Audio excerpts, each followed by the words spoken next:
Irmãos, recebam a paz do Senhor. Amém. Quantos estão debaixo da presença de Deus aqui, sentindo a glória do Senhor? Diga glória a Deus. Diga glória a Deus. Olha para o teu irmão e diga: hoje a gente vai fazer uma viagem para um tempo de avivamento. Toma seu assento aí, querido, em nome de Jesus. Minha palavra de gratidão, de carinho, pela recepção que tive aqui, pelo convite.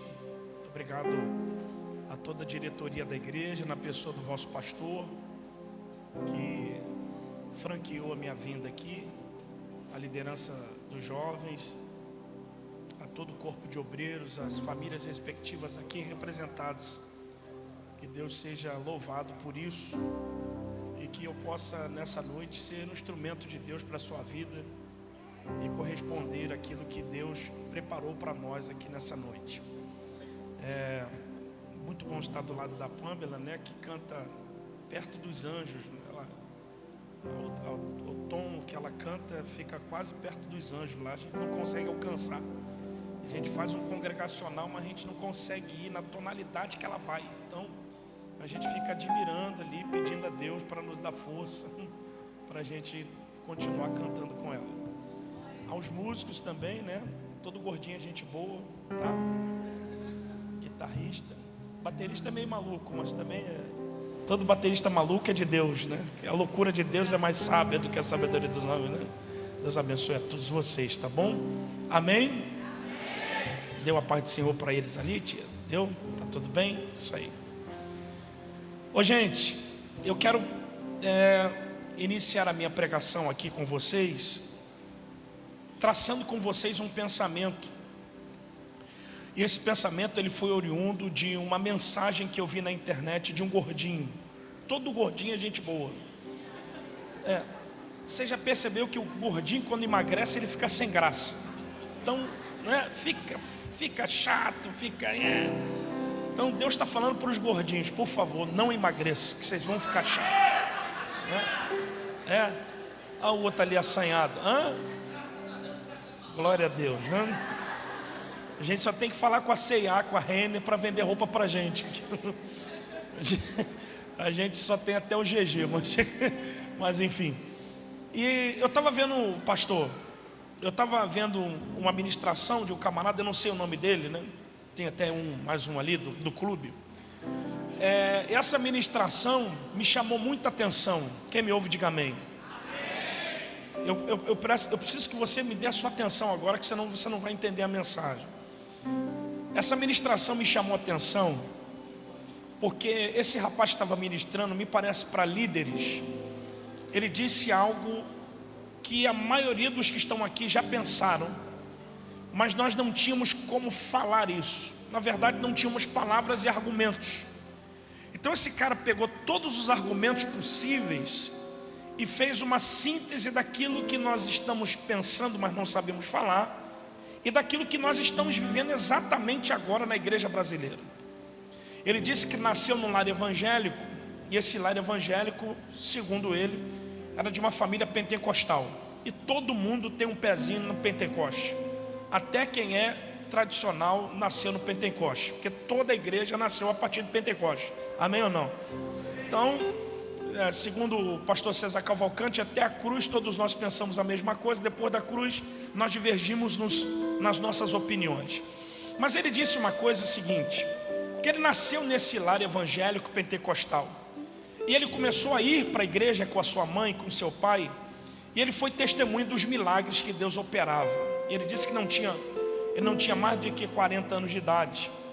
E ele disse que via Deus operar, ainda que ele não tivesse boa vontade para ir, ficava embaixo dos bancos, mas ele via Deus operar na igreja de uma maneira muito bonita, de uma maneira muito livre. E ele disse que não foi uma nem duas vezes que testemunhou milagres, a glória de Deus que descia.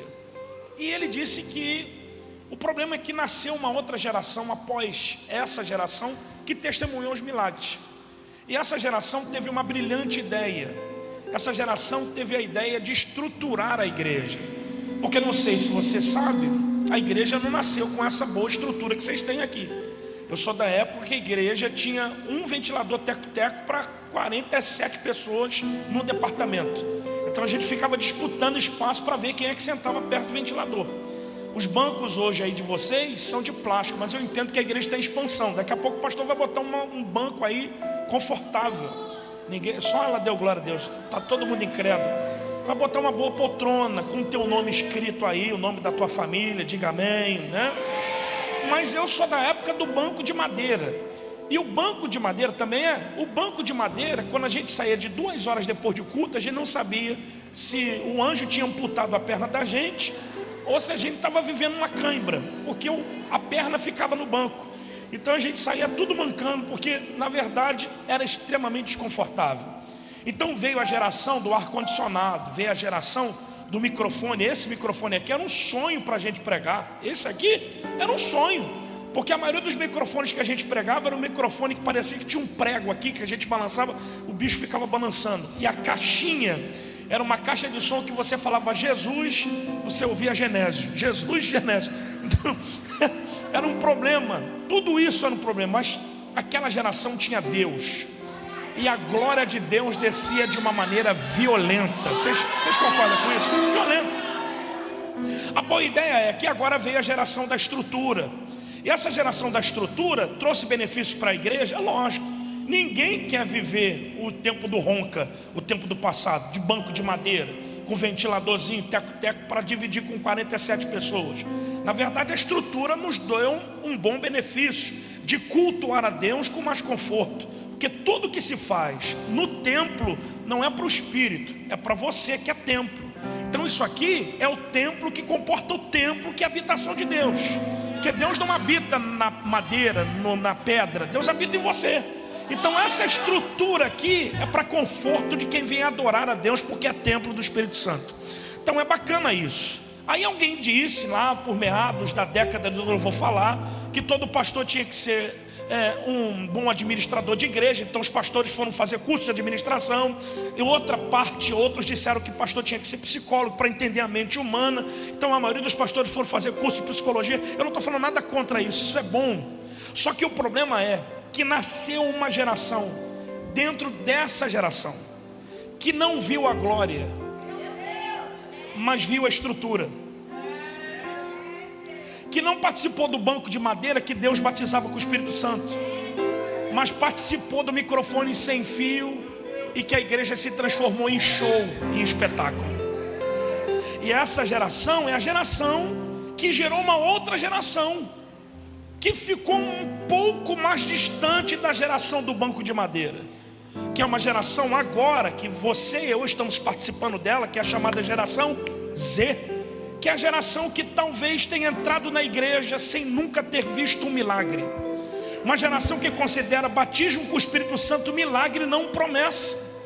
Uma geração que não sabe diferenciar o que é glória de Deus e o que é um teatro. É uma geração que se satisfaz em frequentar um culto sem ser um adorador. Esse é problema? É lógico que não. É melhor você estar na igreja do que estar no mundo.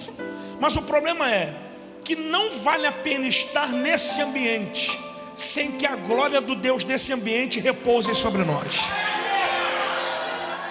Então essa geração agora, exatamente agora, é a geração que acha, eu não estou falando contra isso, pelo amor de Deus, é a geração que acha que mídia é ministério.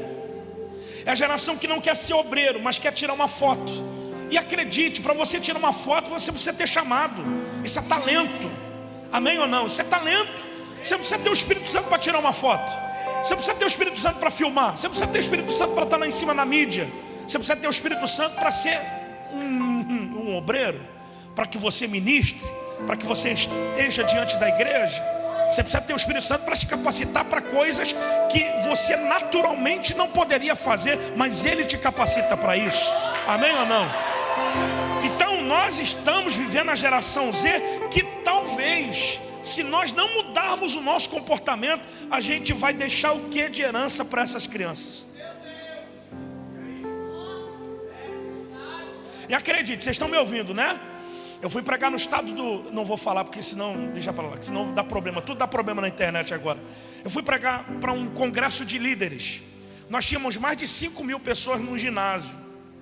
Dentre essas 5.000 pessoas, 3.000 eram jovens, e os outros eram líderes de departamento, líderes de juventude. E eu fiz uma pergunta para aquela plenária. A pergunta é: quantos meninos solteiros gostariam de ser pastores em tempo integral?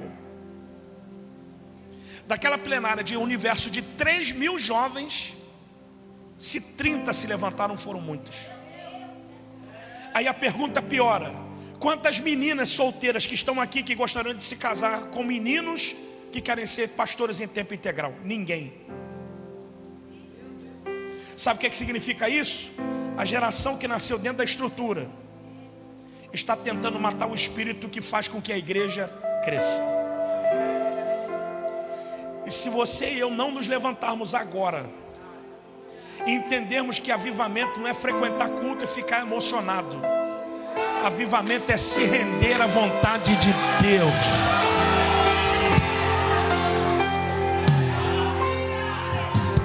Eu não tenho problema que você seja um médico e que Deus te faça um bom doutor. Eu não tenho problema que você seja um bom advogado, que você seja um bom advogado honesto, tá bom? Ninguém entendeu. Que você seja um jogador de futebol, que ganhe muito dinheiro, que jogue do lado do Messi. Não sei se dá tempo, mas que você não deixe o teu chamado acabar. Que você entenda que primeiro é o teu chamado, depois é a tua profissão. Porque a tua profissão às vezes não banca teu chamado, mas o teu chamado pode bancar a tua profissão. Vocês estão aí ou não, gente? Vocês estão vivos ou não? Pergunta para o teu irmão, pergunta para ele: você está disposto aí? Está disposto a continuar? Está disposto a continuar? Então vamos lá. Estava conversando com um amigo meu agora no aeroporto. Vocês encontraram com a gente lá, o pastor Clésio, né? E a gente estava dividindo algumas experiências. E o Clésio estava dizendo algumas coisas que me fez lembrar de um livro que eu li. Esse livro se chama, e eu gostaria que você lesse esse livro, Porque Tarda o Pleno Avivamento. Existem algumas frases desse livro que são extremamente marcantes para você e eu, que somos jovens pela fé. Mas vamos lá. Uma das frases que marcaram esse livro, por Leonard Ravenhill, ele diz o seguinte: que o avivamento custa caro, custa noites sem dormir, jejum prolongado, lágrimas e morte para o seu próprio eu. Então o avivamento não se divide com Free Fire e GTA. O avivamento não se divide com TikTok e fotozinha na rede social. Avivamento custa renúncia. Porque o trono do seu coração, Deus não aceita dividir isso com mais ninguém. E aquilo que você gasta tempo fazendo, daqui a pouco se torna o seu Senhor. Segunda coisa, ele disse: o mundo está buscando uma nova definição. Aliás, o mundo não está buscando uma nova definição do cristianismo.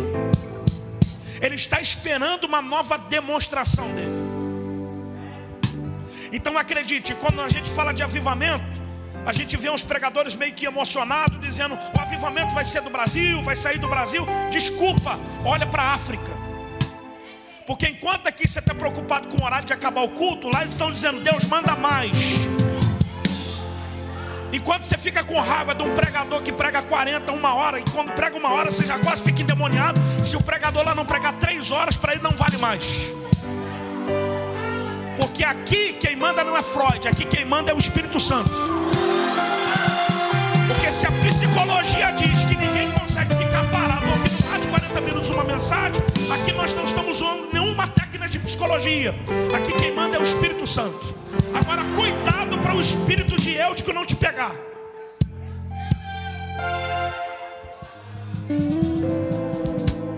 Uma outra coisa que ele disse: a tragédia da atualidade é que temos muitos organizadores e poucos agonizadores. Gente que sabe organizar uma festa, mas não sabe chamar o dono dela. Tem gente que ficou endemoniado porque o pregador faltou. Porque chamou o cantor não veio. É porque esqueceu de que Jesus é que é o dono da festa.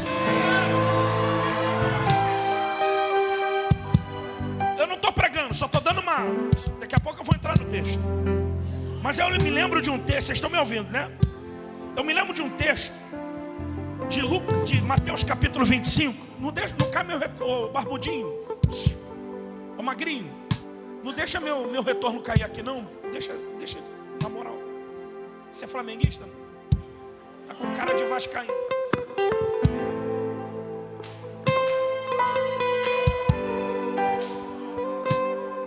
Eu me lembro de um texto, quem me ouve diga amém. Da parábola das virgens. Ele falou que eu posso pregar 2 horas aqui hoje. Então eu vou daqui a pouco, então vou pregar até a parábola das virgens diz que tinham 5 loucas e 5 prudentes. Qual era a diferença das loucas para as prudentes? A reserva de azeite. Elas tinham a mesma roupa, estavam no mesmo lugar, tinham a mesma esperança, ok? Mas o que diferenciava era aquilo que deveria unir. Porque o que nos une também nos separa. Porque tem gente que acha que reserva de azeite se faz na igreja. Reserva de azeite se faz em casa. Aí qual é a proposta? Vocês precisam comprar. Comprem azeite, porque se a gente emprestar vai faltar para a gente. Não é isso que a parábola diz? E elas foram comprar. Então se existe alguém que compra, porque tem alguém que... Então tem um vendedor de azeite, para quem não quer reserva. E o vendedor de azeite tem tabela de preço para vender azeite para quem... Entendi isso ou não? Quem foi que vendeu a ideia para você de que o jovem precisa de um famoso como Isca para atrair ele para a igreja? Porque se você está sendo atraído para a igreja por causa de um famoso, Jesus nunca foi nada para você. Aqui não é nada em relação a mim, a Pâmela, aqui é em relação a ele. Ela falha na música, eu posso falhar na mensagem, mas Jesus não falha quando te traz aqui. Ele sabe o que tem que fazer. Uma outra coisa, quem me ouve diga amém. É que a única razão para não termos avivamento, ou um pleno avivamento, é que nós ficamos dispostos a viver sem Ele. Então se Deus vier, se não vier, o que importa é que você se apresentou. O que importa é a sua e a minha performance. Porque a gente na verdade não percebeu que talento é muito bom, mas existem lugares no mundo espiritual que o talento não acessa. É por isso que a gente prega bem, a gente canta bem, a gente ensaia bem, mas não acontece nada no mundo físico, porque nós não rompemos o mundo espiritual. Aí você pode botar roupinha bonita, tênisinho da grife, você pode fazer o cabelo, esticar o cabelo, botar a sobrancelha, você pode botar tudo, mas se você não romper no mundo espiritual, dá um sorriso para o teu irmão, diga para ele: eu vou te dar uma verdade. Nem que você saia daqui descabelado, com a roupa rasgada, com o tamanco quebrado, mas Jesus vai te pegar hoje.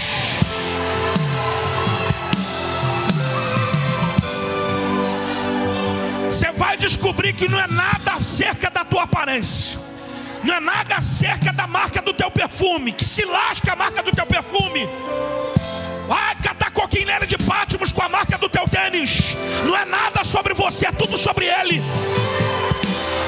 E se Ele aceitou o convite de descer aqui, e se a Bíblia é verdadeira, isso aqui não é conto de história, ninguém que encontrou Jesus viveu a mesma vida depois desse encontro. Então se prepare, porque Ele vai te pegar.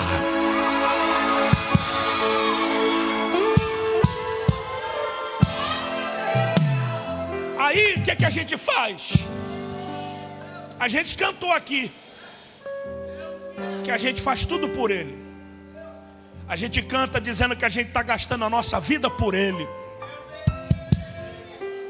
A gente cantou aqui que faz a eternidade se alinhar com o natural. Calma aí, mas para a eternidade se alinhar com o natural precisa deixar de ser carnal.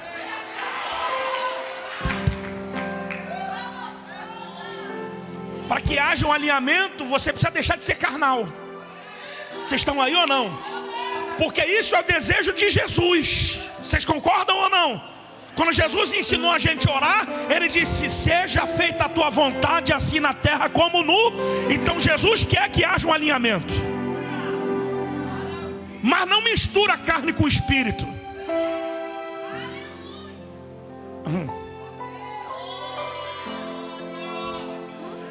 E a última fala é que, segundo ele, é que as pessoas, aliás, as igrejas estão cheias de pessoas querendo escapar do inferno, mas poucas pessoas querem escapar do pecado. E eu amo isso aqui porque ele disse: precisamos, diga comigo, nós precisamos de um batismo de honestidade no púlpito, e bate assim, obediência no banco. Que não adianta falar a verdade aqui se não existe obediência aí.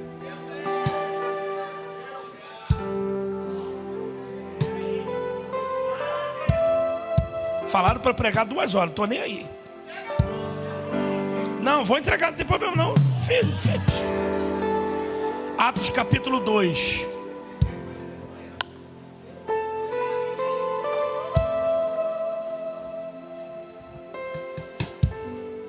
Diga: Senhor, faz de novo. Grita, diga: Senhor, faz de novo. Olha para o teu irmão, diga assim: a pergunta tem que mudar. Diga: a pergunta não é se Deus pode fazer de novo. Diga: a pergunta é o que nós precisamos para vivermos um novo derramar. Não é se emocionar aqui, pular e rodar e depois viver a vida de miséria lá fora. Não é chorar, falar em línguas aqui e depois pedir para morrer porque o crosto foi embora. Que a sua vida espiritual está ativa até o namorado brigar com você. Que depois que o namorado brigou com você, acabou a vida espiritual, acabou a igreja, acabou tudo. Vocês estão aí ou não? Ninguém está vivo mais. Namorado está contigo, a menina está com você, você dá glória a Deus, está impressionando ela. Está falando em mistério, está pulando, entregando um recado. Foi ela brigar com você, acabou a vida espiritual. Aí está aqui sentado igual um boneco reborn. Não funciona, tem aparência de vida, mas está morto. Jesus vai te pegar. Atos capítulo 2.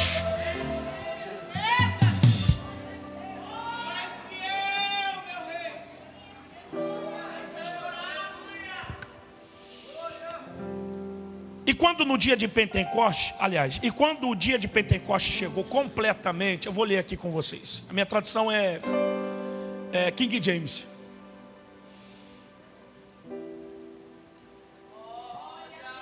E cumprindo-se o dia de Pentecostes. Obrigado. Ao completar-se o dia de Pentecostes, estavam todos reunidos num só lugar. E de repente veio do céu um barulho semelhante a um vento soprando muito forte. E esse som tomou conta de toda a casa onde estavam assentados.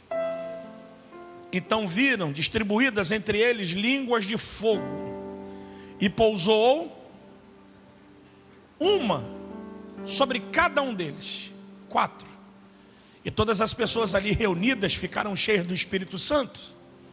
E começaram a falar em outras línguas, de acordo com o poder que o próprio Espírito lhes concedia que falassem. Diga amém.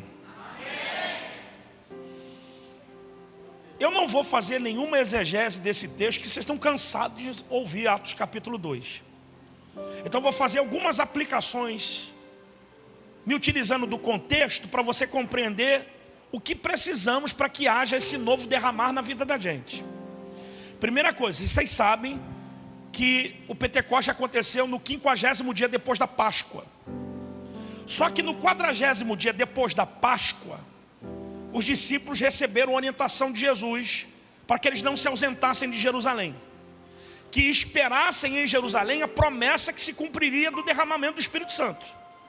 O verso de número 6 até o verso 8 diz que eles receberiam o poder e seriam testemunhas, tanto em Jerusalém, Judeia, Samaria, os confins da terra. Essa palavra que Jesus usa, testemunha, é mártire. E aqui está uma chave para você entender que o Espírito Santo não seria derramado para que eles pregassem muito. O Espírito Santo seria derramado para que eles morressem em prol da causa. Porque mártir é aquele que morre em detrimento a uma causa. Por isso que você vai ver na história de todos os apóstolos que a maioria deles morreram martirizados. Aí a carta aos Hebreus lá, que fala sobre os heróis da fé no capítulo 11, diz que muitos morreram para alcançar uma melhor ressurreição. Então isso aqui faz jus o entendimento de que você está cheio do Espírito Santo, você precisa morrer em detrimento da causa. Você não precisa ficar feridinho, magoadinho, porque alguém te magoou, eu vou abandonar tudo. Na verdade não é isso. Se o Espírito Santo está guiando a sua vida, você precisa entender que você perde a vida, mas não perde o propósito. Pastor, por quê? Porque acabou esse papo de livre-arbítrio. Apesar de não estar escrito isso na Bíblia, é um conceito teológico, a gente entende que em Romanos capítulo 8, verso 14, a Bíblia diz que os que são filhos de Deus são guiados pelo Espírito de Deus. Então você não é guiado por aquilo que você pensa, por aquilo que você acha.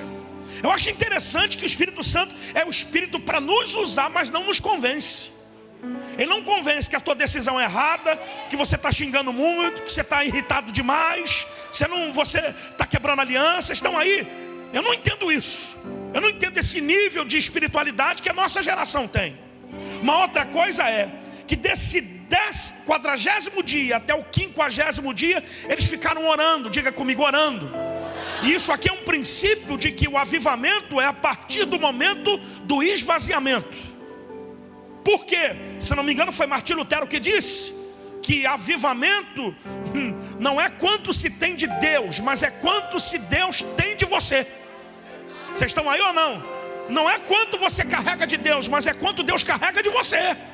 Então por que eles ficaram esses 10 dias? Porque é só nessa ambiência dessa perseguição, pseudo-perseguição, dessa dificuldade de pensamento que seria do amanhã, que eles se esvaziaram. E a oração é esvaziamento. Eu gostaria muito que você entendesse isso. Porque dentro desse lugar aqui, do capítulo 1 do livro de Atos, você vai ver que sem o Espírito Santo eles escolhem pessoas que Deus não havia escolhido. Eles escolhem Matias para ficar no lugar de Judas, quando na realidade a escolha do 12º apóstolo seria do próprio apóstolo Paulo. E ele defendendo a sua tese do seu apostolado, ele diz: eu não fui escolhido pela mão de homens.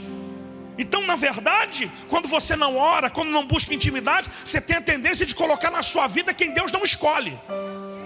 E eu estou falando para alguém aqui, porque depois que você coloca alguém na sua vida que Deus não escolhe, você vai ter dificuldade de tirar ela de lá.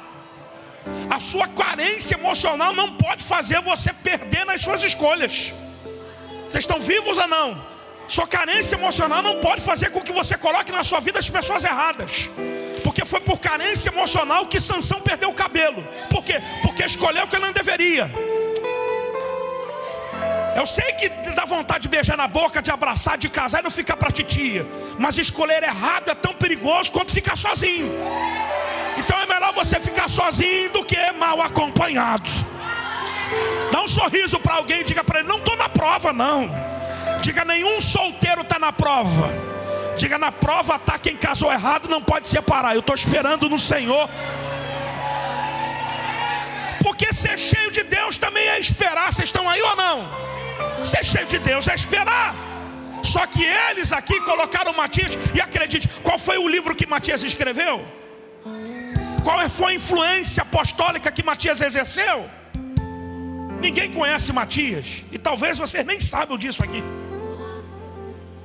E esse aqui eu tenho uma tese: tudo aquilo que o homem escolhe desaparece, diferente daquele que Deus escolheu. Estão tentando colocar alguém na sua frente para usurpar o lugar que é seu. Mas fique em paz. Tudo aquilo que o homem impulsiona, Deus desfaz. Mas aquilo que Deus escolhe, nem você querendo, a gente consegue destruir. Só que no capítulo 2 do livro de Atos, a informação é essa: estavam todos reunidos no mesmo lugar. Estavam o quê? Mais alto, de que estavam todos o quê? Mais alto, estavam todos o quê? Grita, estavam todos o quê? Leia a psicologia dos apóstolos e você vai entender que isso era extremamente impossível. Pergunte por quê? Porque cada um tinha um temperamento. Pedro nunca ia se dar bem com Tiago. Tiago nunca se daria bem com João. João nunca se daria bem com Tomé. Tomé nunca se daria bem. Mas a unidade é diferente. Vocês não estão vivos não. Pastor, por quê? Porque na verdade, quando nós entendemos esse primeiro princípio, nós entendemos que o que falta para vivermos esse avivamento é a unidade. E a unidade no conceito é que nós precisamos tê-la para que a presença de Deus seja atraída. O Salmo 133 diz que quão bom e quão suave é que os irmãos vivam em união. Dá um sorriso, porque isso é semelhante ao óleo que vem pela cabeça e escorre pela barba. A cabeça é o intelecto e a barba é a autoridade. Então se não existe autoridade na igreja, porque não existe unidade. Por que eu preciso andar em unidade? Para que eu me proteja de uma profecia e para que eu cumpra outra profecia. Qual é a profecia que eu preciso me proteger? Casa dividida não subsiste. Qual é a profecia que eu vou cumprir? Ah, meu Deus, tudo que é ligado na terra será ligado no céu, e as portas do inferno não prevalecem contra ela. Vocês estão vivos ou não estão vivos? Segure a mão do teu irmão, diga para ele assim: não é apenas estar juntos no mesmo local, diga, mas tem que estar com o mesmo coração, mesmo objetivo, mesmo foco. Oh meu Deus, um gosta de preto, outro gosta de amarelo, mas na unidade do reino todos nós estamos enxergando a mesma coisa. Vocês estão aí ou não? A igreja precisa superar os seus ressentimentos e as suas divisões. A gente precisa jogar por terra esse partidarismo de que eu não posso participar do grupo das irmãs porque eu sou do grupo dos jovens. Eu não posso estar no grupo dos jovens porque eu sou do grupo das irmãs. E eu poderia falar aqui o que Paulo escreveu aos Coríntios: Cristo não está dividido. Porque quando nós estamos unidos, um vem com salmos, outros com palavra de sabedoria, outros com louvor, porque a igreja junta, ela se torna harmônica. Segura aí. Segura. Dá para fazer um culto só com bateria? Claro que dá. Vai, baterista, só baterista. Vai, toca aí.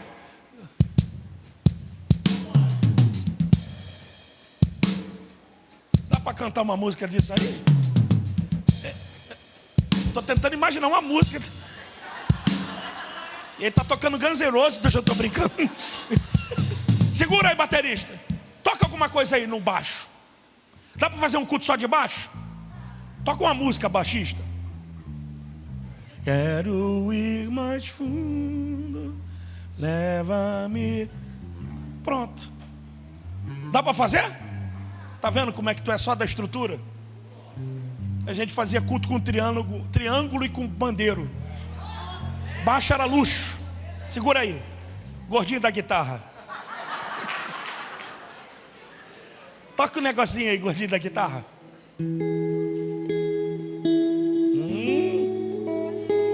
É o que é isso aí? Hã? Dá para fazer culto só de guitarra? Agora dá, né? Dá. Valeu, gordinho. Vai, Bruno Henrique.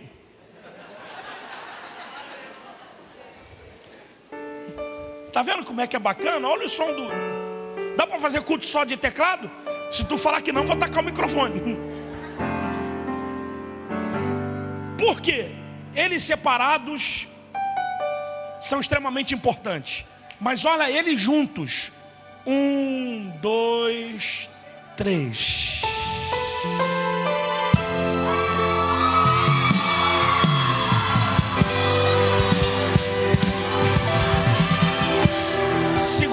Segura a mão do teu irmão, diga: entendeu? A igreja não é perfeita, mas quando a gente está junto, nós somos harmônicos. Tem um que grita, tem outro que aplaude, tem outro que levanta a mão, tem outro que oferta, tem outro que dá glória, tem outro que pula da cadeira.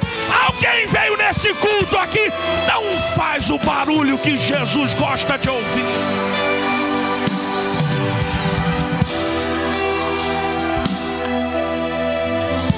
gostaria muito que você entendesse que o Espírito não desce sobre um ambiente de competição. O que está em jogo aqui não é quem canta mais, quem prega mais. O que está em jogo aqui é colocar Satanás no lugar dele e exaltar o nome de Jesus. O que está em jogo aqui é saquear as almas que estão no inferno. O que está em jogo aqui é pegar essa depressão e botar ela no quinto dos infernos e fazer com que você tenha óleo de alegria ao invés do espírito angustiado. O que está em xeque aqui é a sua paz, a sua felicidade. Isso aqui está em xeque. Quem Deus vai usar não importa. Quem Deus vai usar não interessa. O importante é que Jesus é glorificado.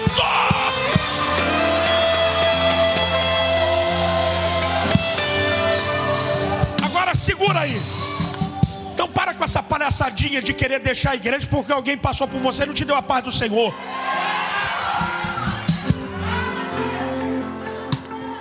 Feridinho, magoadinho, palhaço. Eu não vou mais lá não, porque fulana passou e não falou comigo. E por que tu não falou com ela? Tudo que quiser que os homens façam, faça você primeiro. Gente, eu estou sentindo um nível de desbloqueio aqui. Jesus vai descer aqui.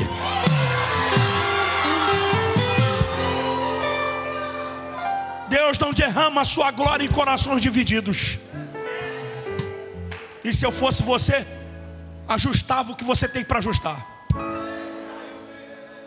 Porque a divisão é tão prejudicial que ela te isola. E eu acredito que muitos jovens deveriam estar sentados aqui, mas estão isolados. O diabo te setou para deixar você longe do grupo.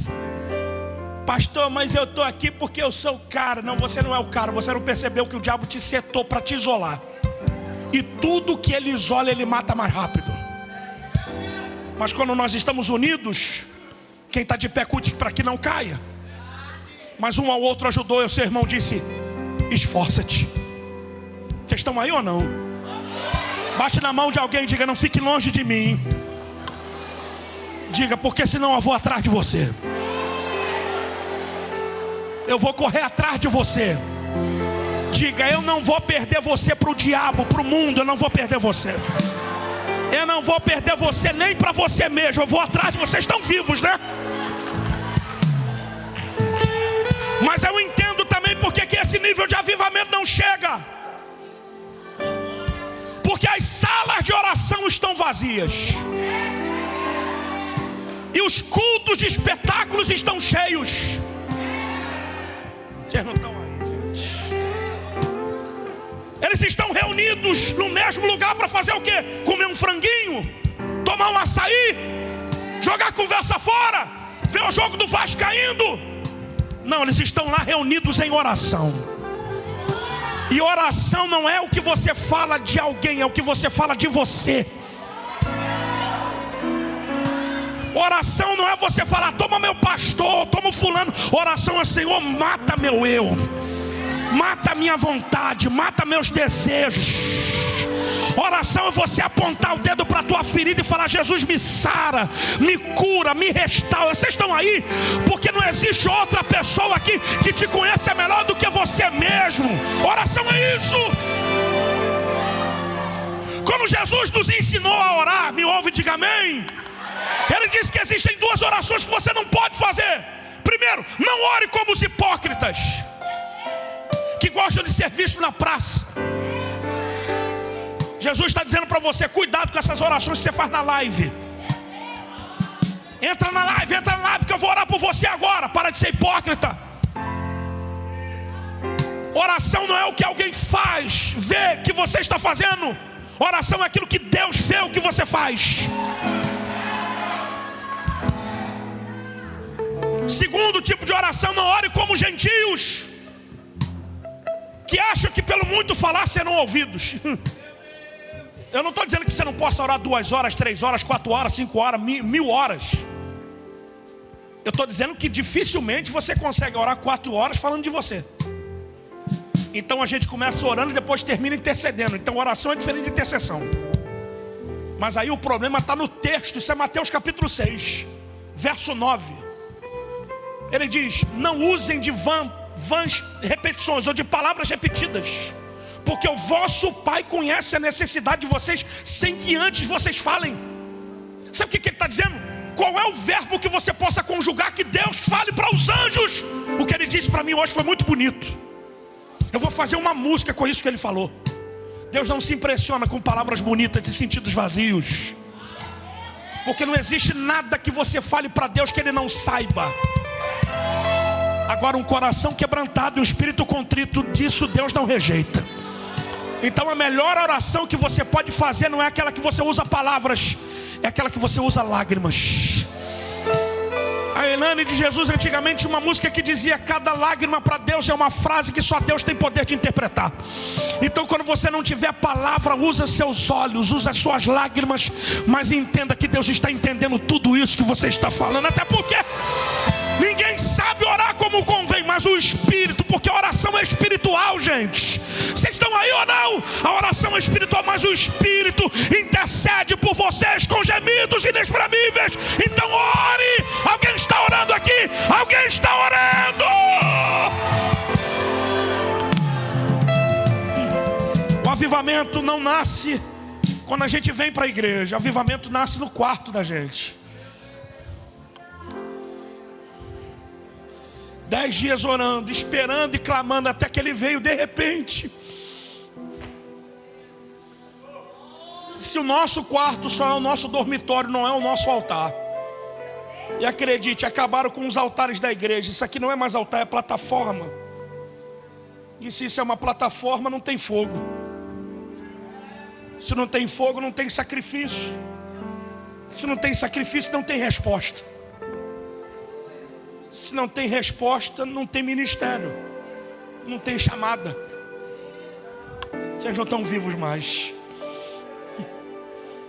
A oração precisa ser perseverante, não ocasional, porque a oração é o que discerne nas suas palavras a sede que tem na tua alma.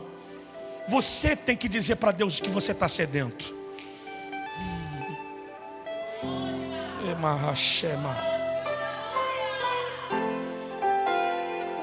Eu me lembro de que eu fui perguntado uma vez, agora, poucos meses atrás, dirigindo o meu carro, indo para casa, voltando de uma viagem, junto com um amigo meu que é pastor.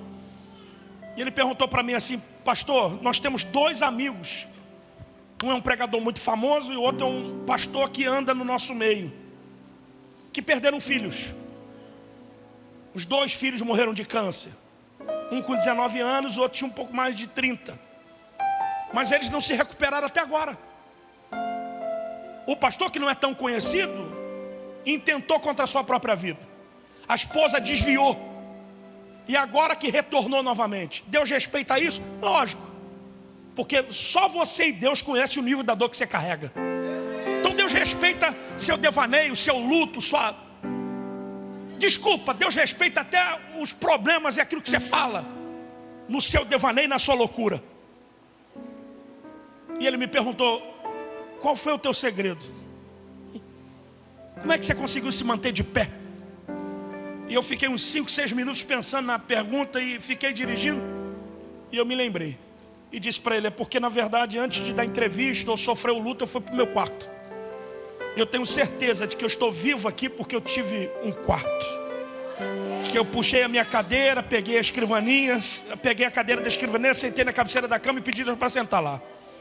E naquele dia a minha experiência é: quem ouve a voz de Deus dificilmente perde o norte daquilo que Ele te prometeu. Estou falando para você que você não precisa de uma campanha, você precisa de uma voz. A nossa geração está tão acostumada com uma campanha porque nós não forçamos Deus a falar. É por isso que nos acostumamos com os The King, The Power, The Best. Porque nós estamos vivendo uma geração privilegiada, sedenta. Abra lá teu TikTok, abra tua rede social de madrugada. Você vai ver que esses profetas, esses pilantras estão lá ao vivo, lá com 200, 300, 400 pessoas online, tentando ouvir alguma coisa de Deus. Mas só os vagabundos conseguem estar lá. Por quê? Porque os bons estão no Free Fire. Os bons estão dormindo, estão babando. Vocês não estão aí mais, sumiram. Alguém está tentando ter uma resposta de Deus, e você que tem a resposta está calado. E você que carrega Deus na sua vida está aí enfrentando suas questões emocionais, dizendo: eu vou morrer porque meu crush me deixou, eu vou morrer porque a menina me deixou. Deixa ir embora essa praga, mas assuma a sua responsabilidade na presença. Tome a mão de alguém, diga para ele: se alguém foi embora da sua vida, é porque não era para ficar com você. Agora se prepare, vem a glória da última casa aí, vem algo novo.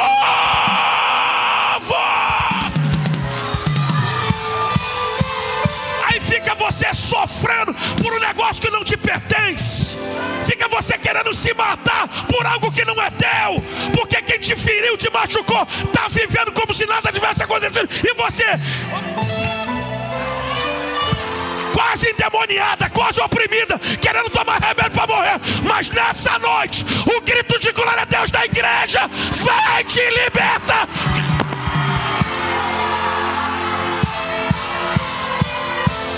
Segure a mão de alguém, sacode ele, diga: você é melhor do que isso. Antes de se desesperar, vai orar, ora, ora, ora.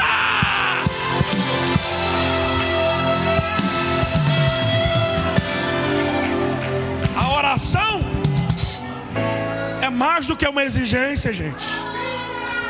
A oração esvazia a alma cansada. É a válvula de escape da gente. Se você não ouve Deus no teu quarto, você não vai discernir a voz dele no culto.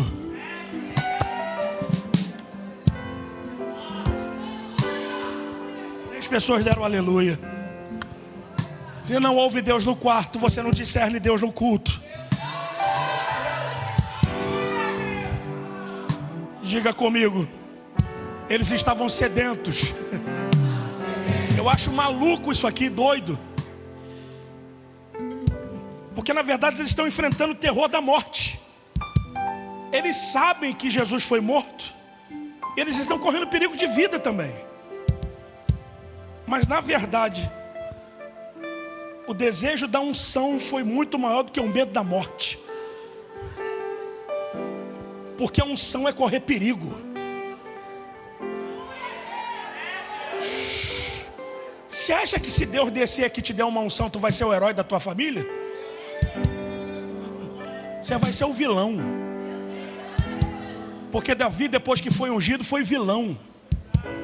Jesus, depois da unção, virou vilão. Porque em capítulo 7 de João, os irmãos de Jesus não acreditavam nele. Sansão, na unção, foi amarrado pelos próprios irmãos para ser entregue aos filisteus. Aí você acha que você vai ter uma faixa dizendo: seja bem-vindo, ungido.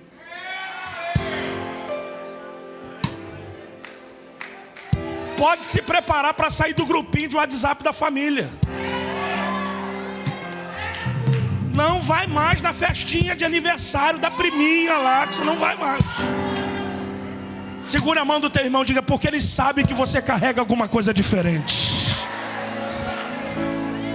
Ele sabe que quando você chega no ambiente, o demônio não desce no terreiro. Eles estão acostumados com você cachaceiro, bebum, descendo até embaixo, ouvindo Missy Pose, ouvindo Anitta. Mas agora o teu som é do céu e acabou. Quando você bota a planta do teu pé, o ambiente muda. Vocês estão aí ou não, gente?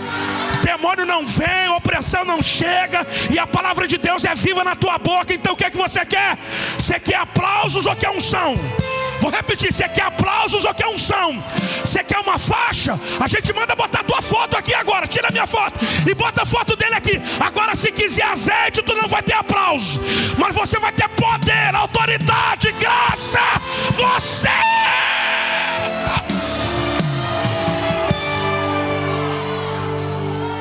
Porque acredite, vocês me ouvem?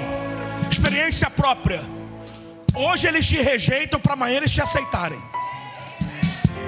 Porque daqui a pouco o pau vai quebrar lá e eles vão pedir oração para você. Então para com esse biquinho dizendo: ah, ninguém me ama mais. Não, eles te amam. Só que no mundo espiritual o diabo mandou ele ver, eles enxergaram o que você carrega. Obrigado, pastor. Então fique em paz. Você quer ser popular? Faz uma mídia.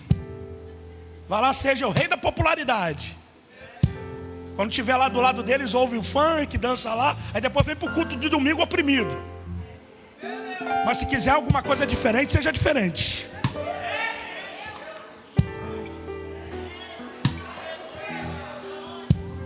Porque o rei que eles rejeitaram em casa, eles nunca imaginariam que ia reinar sobre eles. José foi tão diferente como Davi foi diferente, que eles não imaginavam que estavam colocando na cisterna quem depois ia ser governador. Então eles não sabem que você vai ser amanhã. Então, vocês não estão aí, gente. Então participe dessa aventura da rejeição, porque amanhã você vai entender o porquê que você foi rejeitado. Bate na mão do teu irmão, diga assim: Deus está te protegendo da corrupção. Diga: se ficar com aquela amizade, você se corrompe. Se ficar naquela família com a tua prima, com teus primos, tu se corrompe. Se ficar naquela festinha, na feijoada, no churrasquinho de final de semana, você se corrompe. Então Deus botou no coração deles para te botar para fora. Eles te colocam para fora hoje para te aceitar depois. Vocês estão me ouvindo aí, gente? Pastor, mas o que é que eu preciso fazer nesse tempo? Se encha de Deus. Se encha de Deus, porque a resposta que eles precisam não é você se cortando, se batendo, dando de maluca, querendo morrer, sumir. É você se enchendo, crescendo, evoluindo, produzindo, porque um dia eles vão te respeitar.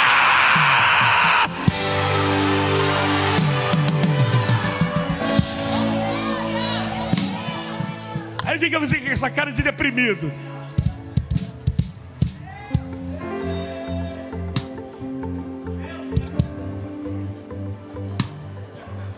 Não estou entendendo nada que ele está falando.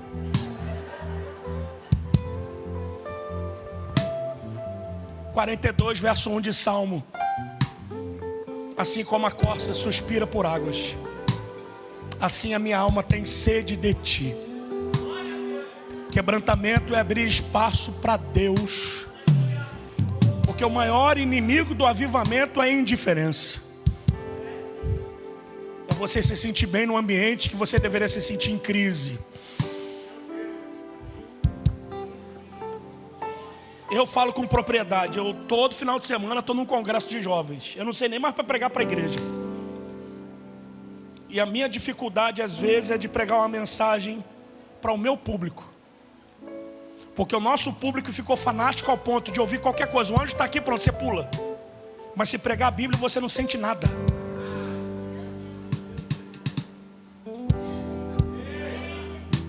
Então o diabo entrou no nosso sistema espiritual para nos enganar. Porque avivamento sem palavra é fanatismo.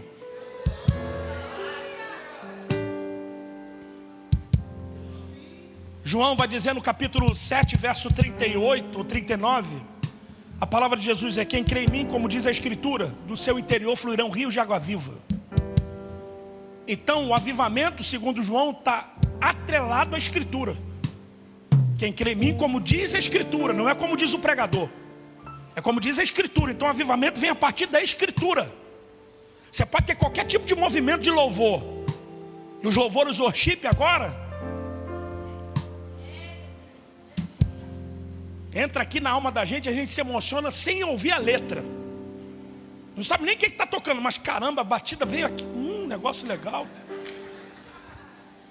Isso o funk também fazia. Agora isso aqui vai onde o louvor não vai. Porque na verdade, se você está suspirando o louvor, você está cometendo pecado, porque o louvor não é para você. O que é pra gente é a palavra. Porque só a palavra é que pode produzir sede. Eu digo isso em algumas mensagens, pregando sobre João 7. Uma vez eu fui na roça, e eu sou urbano, né? E quando eu vou na roça eu aproveito para ficar no meio do mato. Aí fui com um amigo botar a danada da ração pro boi. E o boi está lá, né, pronto para um churrasco. Porque falou de pro gordo, qualquer coisa que você fala, ele transforma em comida. Interessante isso, né? Fala, vamos ali em casa. Aí, é comida? Vamos na igreja comigo, vai ter cantina? Tudo é comida. E eu fui lá colocar. Ele botou uma ração, colocou o capim triturado, botou um negócio lá que é cheiroso, deu até vontade de comer, até comida do boi. Mas depois ele colocou sal. Aí eu falei para ele, o senhor já está preparando um churrasco. Como é que é esse negócio? A carne já vem salgada? Ele disse, ele riu, né? Ele, pastor, é porque o boi tem problema de comer água. Virou meme. De beber água. Então a gente coloca sal na ração para ele ir beber água. Por isso que às vezes a mensagem que te muda é mensagem salgada. A mensagem salgada é diferente daquela.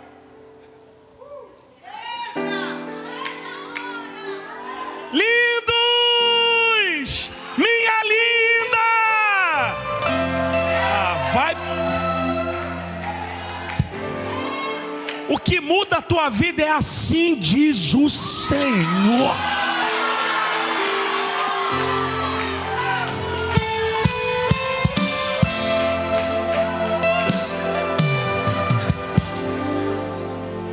E acredite, esse tipo de teologia faz de tudo para te manter na igreja e de tudo para te tirar do céu. Porque palavra que não vai dar visão da alma e do espírito te mantém no banco, mas não te tira do céu. Sumiu, glória a Deus. Por isso segura a mão do teu irmão e diga, eu estou sedento nessa noite. Diga, eu quero é beber água que vai vir do céu. Fala, Deus não resiste um coração sedento. Mais alto, diga, Deus não resiste um coração sedento. 44 de Isaías, verso 3. Ele vai derramar chuva sobre a terra seca. E o seu espírito sobre a posteridade. Joel capítulo 2 vai dizer que haverá uma chuva que vai ser derramada. Mas essa chuva não é para quem está acostumado com o rio. Essa chuva é para quem acostumou. Aliás, é para quem já está chateado de terra seca, de culto frio, de culto gelado. Esses cultos que louvam da harpa, o grupo das irmãs, grupo dos jovens, grupo de não sei o que. Agora oferta e palavra não. Eu quero é Deus, eu quero é mais. Eu quero fogo, eu quero glória. Tome a mão do teu irmão, diga, cuidado, que essa água vai tirar você da rotina. Essa água vai tirar você do banco. Vai ter profecia no culto de domingo. Vai ter revelação do grupo dos jovens. Vai ter palavra de sabedoria. Deus vai te usar.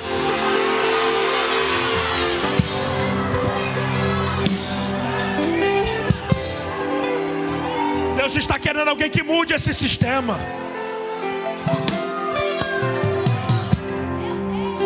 Irmãos, por quê? Porque ficou fácil fazer culto para Deus. Porque se culto é sacrifício, não dá para ser rotina. Porque os animais do Velho Testamento, eles eram indefeituosos, mas eles não eram iguais.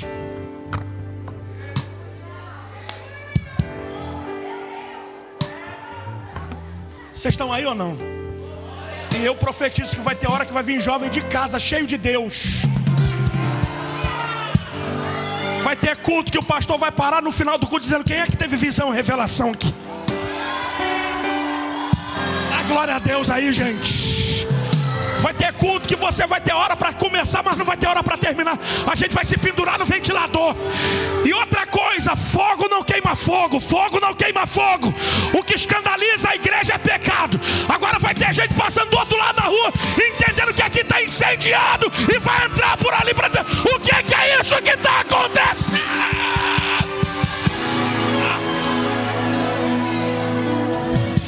Sede. Eu fico meio que chateado com essas coisas formais. E eu já começo a encerrar para a gente orar. Com essa formalidade. E a formalidade às vezes engessa o espírito. Quando eu disse aqui que vai chegar um tempo que o pastor vai no final do culto perguntar quem teve visão e revelação, porque isso era comum. Isso era comum. E as pessoas eram atraídas para a igreja porque sabia que no final do culto tinha alguém que rompeu o mundo espiritual e trouxe um recado do coração de Deus, transcendeu. Mas hoje não, você está preocupado com o hambúrguer do final do culto.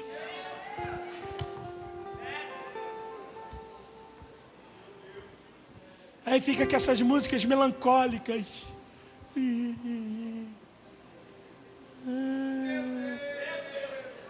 Uau! Uau!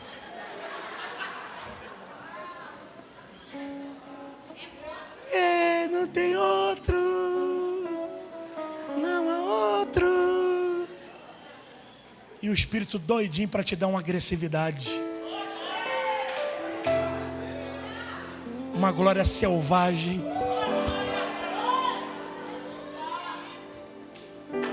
Agora segure a mão de alguém e diga para ele, penúltimo lugar. Diga, ele vai fazer novamente. Ele vai fazer novamente. Debaixo de um manto de obediência. Diga, e ficaram em Jerusalém. Diga, fiquem em Jerusalém. Pastor, eles poderiam ter voltado para a rotina depois que Jesus foi embora. Mas eles obedeceram em ficar em Jerusalém. Jerusalém não era o lugar melhor para se estar, mas era o único lugar que eles iam ouvir a voz de Deus. Eu vou dizendo para vocês, não deixe o lugar onde Deus fala contigo. Eu vou falar novamente, não deixe o lugar onde Deus fala contigo. Sorria, a igreja não é o lugar mais perfeito para se estar, porque não existe igreja perfeita, existe igreja saudável. E como é que a gente discerne a saúde da igreja? É quando o Espírito da igreja, quando o Espírito de Deus tem liberdade para atuar na igreja. Se você vai numa igreja que o Espírito não tem liberdade, acredite, quem manda lá é o homem. Quem manda lá é a convenção. Quem manda lá é o nepotismo. Mas se você vai numa igreja que o Espírito tem liberdade, acredite, essa igreja está correndo o risco de crescer. Vocês não estão aí, né? Tá tudo bem, mas vai melhorar. Diga comigo, obediência sempre vai preparar o terreno para o sobrenatural. Diga ao teu irmão, sua vida, seu ministério, sua chamada não é medida por resultados. Diga, para ter carro você só precisa trabalhar. Diga, para ter casa você só precisa trabalhar. Agora, para níveis do mundo espiritual, você precisa obedecer. Diga, obediência e não sacrifício. Tem gente que não tem nada disso, mas está debaixo de uma autoridade espiritual que quase... Pastor, mas eu queria meter o pé daqui porque aqui ninguém me entende. É aqui que você tem que ficar. Pastor, eu estou sendo perseguido, eu queria ter mais oportunidade, mas é aqui que você tem que ficar. Porque os ambientes que te confrontam são os ambientes que te moldam. Se você tem um pastor e uma liderança que no culto de domingo ele agride você com a palavra, fique no culto. Fique na igreja. Vocês estão aí ou não? Se o pastor é aquele pastor que sabe usar a palavra e te pega mesmo, ele está importando isso com a tua alma e não com aquilo que você carrega no bolso. Vocês estão aí ou não, gente? Agora para com esse mimo. Para de ser Nutella. De qualquer coisa você fica magoado. No futebol você não ficava magoado. No baile você não ficava magoado. No pagode você não ficava magoado. Mas na igreja tudo te magoa. Eu tenho uma solução para você. É necessário nascer de novo.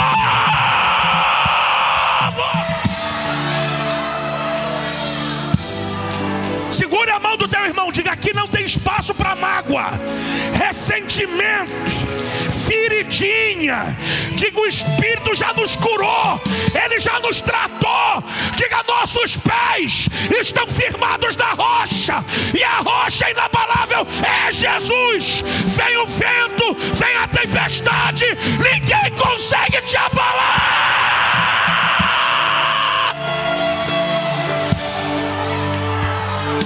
Pastor, mas me criticaram porque eu errei. Canta de novo. Me criticaram porque eu preguei errado. Prega de novo. É errando que você aprende. Ninguém nasce sabendo. O fracasso é uma decisão de alguém que quer aprender. fazendo as suas escolhas certas depois de um momento ruim da vida. Então levanta a cabeça, levante a mão, levante o braço, levante o outro e diga: Satanás, ninguém vai me parar.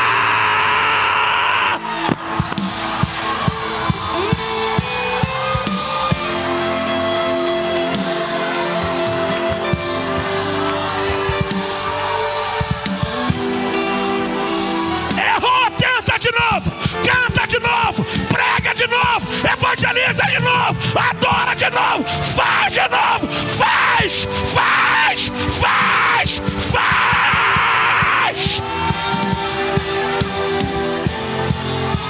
Vem mais uma vez e faz tudo novo. Vem mais uma vez e agita todo meu ser. Faz a eternidade se alinhar com o natural. E da terra nós que somos proclamamos a viva luz, a viva luz, a viva luz, Senhor. Meu coração. Eu vou orar por você agora. Mas em último lugar, olha para mim. Olha para mim. Pelo que eu entendo um pouquinho aqui desse texto, tiquinho, Jesus prometeu, porque ele replicou o que o Joel falou. Eles estão na expectativa de que isso aconteceria. Só que Lucas usa o termo de repente. Perna tremeu já. Significa que o avivamento não manda recado, mas quem espera sempre recebe. Vocês não sabem o que pode acontecer até o final dessa reunião. Pergunte por quê? Porque você está servindo a um Deus que é imprevisível. Você chega enfermo e sai curado. Chega depressivo e sai profeta. Chega vazio e sai cheio. Chega sem nada e Deus te abençoe e você sai daqui o maior empresário da cidade, de repente. E ele usa dois elementos aqui. O Lucas usa dois elementos aqui. Ele diz que de repente veio do céu um som. Dá um sorriso. Dá um sorriso. Fala: uau, tem um som no céu. Em Gênesis capítulo 2, Adão ouviu o som dos passos de Deus. Então eu preciso saber qual é o som que o céu está produzindo. E às vezes o céu não precisa de letra, porque adoração não é performance, não é estilo. Deus não é forró e nem worship. Eu preciso fazer como Davi, como virar a minha arca. Eu preciso perguntar o que Deus quer ouvir, para que haja alinhamento. Agora olha para mim. Um vento impetuoso e veemente. O segundo elemento é o vento. Vento nunca foi prova, porque vento é símbolo do Espírito. Ele faz dos ventos seus mensageiros e dos seus ministros labaredas de fogo. 3, e viram línguas repartidas como fogo. Olha para mim. Diga comigo: vento, fogo, fogo e vento. Alguém já acendeu um churrasqueira? Porque esses dois elementos são antagônicos. O vento não se dá bem com fogo. Meu Deus. Até a hora que a gente entendeu que o fogo com vento espalha. Então desculpe, Atos capítulo 12 está quebrando a tese de que não existe continuidade nos dons. Porque ele está dizendo: o vento e o fogo, quando se unem, dá labareda. Por isso começou em Atos 2 e não vai parar hoje nessa reunião. Quando você casar, se Jesus não voltar, os teus filhos vão receber também. seus netos receberão também. Vocês não estão aí? Se a igreja demorar 20 anos para subir, todos receberão isso aqui também que creem. Vocês estão aí ou não? Agora acredite, só recebe quem tem expectativa de receber. Se veio para cá só para arrumar uma namorada, tu não vai receber. Se veio para cá para fazer as pazes com o crosto, não vai receber. Agora se o teu coração tá se o teu coração está pulsando mais rápido, tua perna está tremendo, é porque tu está prestes a ser impactado pela presença de Deus.